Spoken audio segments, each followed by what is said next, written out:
Hello students, I have been here again with a new video of pronouns and this is a relative pronoun. Sorry कुछ दिनों से video upload नहीं हो पा रही थी कुछ रीजंस की वजह से। आज फिर से एक नई वीडियो लेकर आ गया हूँ मैं रिलेटिव प्रोनाउन के बारे में। और नाउन प्रोनाउंस के सिर्फ दो टॉपिक्स ही बचे हुए हैं, relative pronoun and interrogative pronoun. ठीक है, चलिए शुरू करते हैं। ठीक है, तो देखते हैं relative pronouns. A relative pronoun refers to a noun pronoun going before and relates the said noun pronoun to a group of word coming after. What does it mean? कि इसका मतलब ये सिंपल सा है कि ये रिलेटिव प्रोनाउन जो है किसी वर्ड में पहले आ चुके हुए नाउन या प्रोनाउन के बदले में आ करके उसके रिपीटेंस को ख़त्म करता है। मीन्स कि अगर किसी नाउन या प्रोनाउन का नेम हमने ले लिया, ठीक है, उसको बोला या फिर लिखा, तो अगले वाले क्लॉज में या फिर अगले वाले सेंटेंस में वही चीज़ फिर से रिपीट ना हो इसीलिए हम रिलेटिव प्रोनाउन का यूज करते हैं। और रिलेटिव प्रोनाउन में कैसे क्या क्या होते हैं? हु हो गया, whom, whose, which, what and that are main relative pronouns. Relative pronouns है तो ये मेन रिलेटिव प्रोनाउंस है। ठीक है, ये मेन रिलेटिव प्रोनाउंस है। कौन कौन से मेन रिलेटिव प्रोनाउंस है? Who, whom, whose, which, what and that, ये जो है मेन रिलेटिव प्रोनाउंस है। और भी रिलेटिव प्रोनाउंस होते हैं जैसे वाई हो गया, हाउ हो गया, तो वो सब भी आगे बताया जाएगा, बट ये सब मेन रिलेटिव प्रोनाउंस है जिसके बारे में हमें जानना है अभी। जैसे एग्जांपल समझते हैं। अगर अब तक आपको क्लियर समझ में नहीं है कि रिलेटिव प्रोनाउन है क्या चीज़, तो इसको एक डिटेल में समझते हैं कि ये क्या कह रहा है। ठीक है, देखो एग्जाम्पल है यहाँ पे दो। अब इसके थ्रू आपको क्लियर समझ में आ जाएगा कि रिलेटिव प्रोनाउन है क्या और यूज कैसे होता है। जैसे दिस इज द बुक, यह वही पुस्तक है। यहाँ पे द का इस्तेमाल किया गया है बुक को स्पेशलाइज करने के लिए। बुक का कोई ना कोई नाम तो होगा ना, दुनिया का सारे बुक के बारे में बात नहीं किया जा रहा है कि यह दुनिया के सारे किताब है। ठीक है, दिस इज द बुक यानी कि यह वही पुस्तक है, यह वही पुस्तक है, यह वही किताब है। The book was given to me, जो किताब मुझे दिया गया था, जो मुझे मिला था। ठीक है, तो पुस्तक यहाँ पे देखो द बुक आया और फिर से द बुक आया। पहले वाले सेंटेंस में द बुक आया और फिर से द बुक आया, यानी कि पिछले वाले में जो नाउन है था पिछले वाले सेंटेंस में क्लॉज में, और वही दूसरे वाले सेंटेंस में फिर से रिपीट हो गया। और इसी रिपीटेंस को ख़त्म करने के लिए, वहाँ से हटाने के लिए हम लोग क्या यूज़ करते हैं?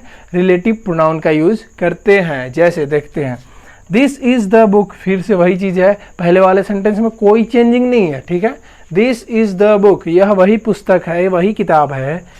अब यहाँ पे बुक के जगह पे क्या आ गया? दैट आ गया। बुक के द बुक के जगह पे क्या आ गया? दैट आ गया। तो यहाँ पे ये जो वर्ड था, ये नाउन था, वह यहाँ पे रिपीट हो रहा था, बट यहीं पे ये यहाँ पे फिर से ये नाउन है, बट इसको रिपीट नहीं किया गया है। यहाँ पे क्या डाल दिया गया? दैट डाल दिया गया। That was given to me, this is the book that was given to me, यानी कि यह वही पुस्तक है जो, यहाँ पे दैट का मतलब क्या हो जाएगा? जो वॉज गिवन टू मी, मुझे दिया गया था, मुझे मिला था। तो अब बात आई समझ में एक एग्जाम्पल के थ्रू। ठीक है, तो यहाँ पे एक और चीज़ देखते हैं कि जैसे द बुक है, ये वर्ड है। ठीक है, कौन सा वर्ड है? तो वर्ड में किस टाइप का वर्ड है? नाउन है। ठीक है, तो इस चीज़ को रिपीट होने से रोका जा रहा है। द बुक को रिपीट होने से रोका जा रहा है। दिस को रिपीट होने से रोका जा रहा है? नहीं। इज को भी नहीं। किसको रिपीट होने से रोका जा रहा है? द बुक को, इस नाउन को। तो इस वाले पार्ट को हम लोग एंटीसीडेंट कहते हैं। क्या कहते हैं? एंटीसीडेंट। जिस पार्ट को, जिस नाउन या प्रोनाउन को रिपीट होने से रोका जाए उसको कहते हैं एंटीसीडेंट। ठीक है, तो ये द बुक क्या हो जाएगा?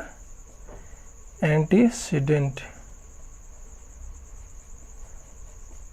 बस, तो आई होप कि आपको ये समझ में आ गया होगा। और इसके आगे देखते हैं प्रोनाउन में ही कि क्या क्या ध्यान देने वाली बात यहाँ कुछ। ठीक है, तो अब देखते हैं इसमें कुछ ध्यान देने वाली बातें, यानी कि कुछ नोट्स है, 2 नोट्स है इसमें। ठीक है, अब देखते हैं इसमें। तो सबसे पहले नोट 1 में क्या है कि which is used to know about the right number of persons and things. ठीक है, तो विच जो है, विच यानी कि विच, यहाँ पे सवाल नहीं पूछ रहा है, यहाँ पे बता रहा है कि ये जो विच वर्ड है, ये जो विच वर्ड है एक प्रोनाउन है, तो इसका यूज किया जाता है जानने के लिए, क्या जानने के लिए, तो राइट नंबर, यानी कि एक तरह से कह सकते हैं कि इसका यूज काउंटेबल नाउन्स के साथ में किया जाता है, ठीक है, किसी पर्सन या थिंग्स के राइट नंबर के बारे में जानने के लिए, ठीक है।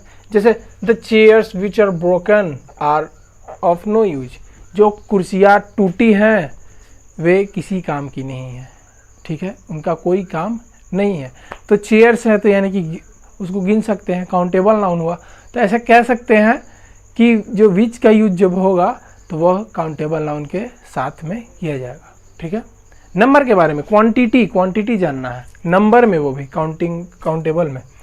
दूसरा नोट क्या कह रहे हैं, who, which, whom, whose and what are also used to ask a question. जैसे कि अब यहाँ पे देखो, जैसे कि ये सब हमने जाना कि ये सब रिलेटिव प्रोनाउंस है, who, which, what and that, ये सब रिलेटिव प्रोनाउंस है, ठीक है। तो यहाँ पे क्या कह रहा है कि सारे रिलेटिव प्रोनाउंस तो नहीं, बट जिसमें से हु हो गया, विच हो गया, हुम हो गया, हुज हो गया एंड व्हाट हो गया, इन सब रिलेटिव प्रोनाउंस का यूज किया जाता है क्वेश्चनिंग में भी, यानी कि क्वेश्चन पूछने के लिए भी, ठीक है। कैसे किया जाता है ये समझते हैं।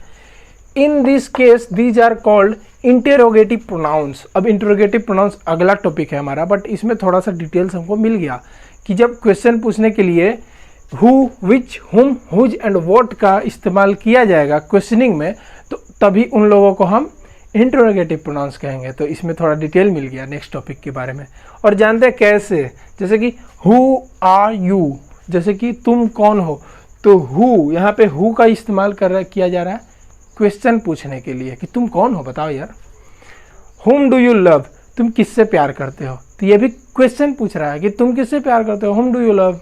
तो ये भी क्या हो गया, इंटरोगेटिव प्रोनाउन हो जाएगा। ये जो हु है ये भी इंटरोगेटिव प्रोनाउन हो जाएगा, हुम है ये भी इंटरोगेटिव प्रोनाउन हो जाएगा।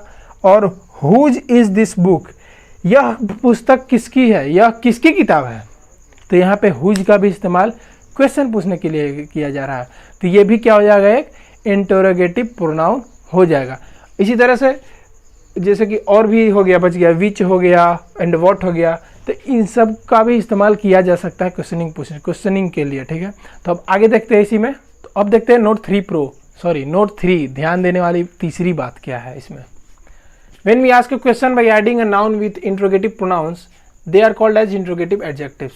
जब हम क्वेश्चन पूछते हैं, जैसे कि जानते हैं हम लोग कि रिलेटिव प्रोनाउंस में से 5 चूज किए गए थे रिलेटिव प्रोनाउंस, और उसको अगर question as a question use किया जाए क्वेश्चन पूछने के लिए, तो उसको इंट्रोगेटिव प्रोनाउन कहते हैं। क्या कहते हैं, इंट्रोगेटिव प्रोनाउन कहते हैं।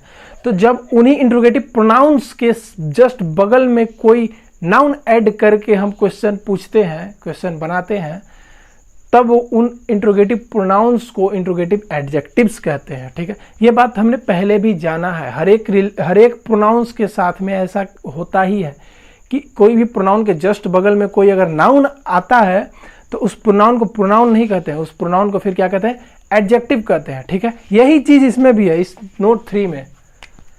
जैसे एग्जाम्पल देखते हैं, whose book is this. Whose एक क्या है, रिलेटिव प्रोनाउन है।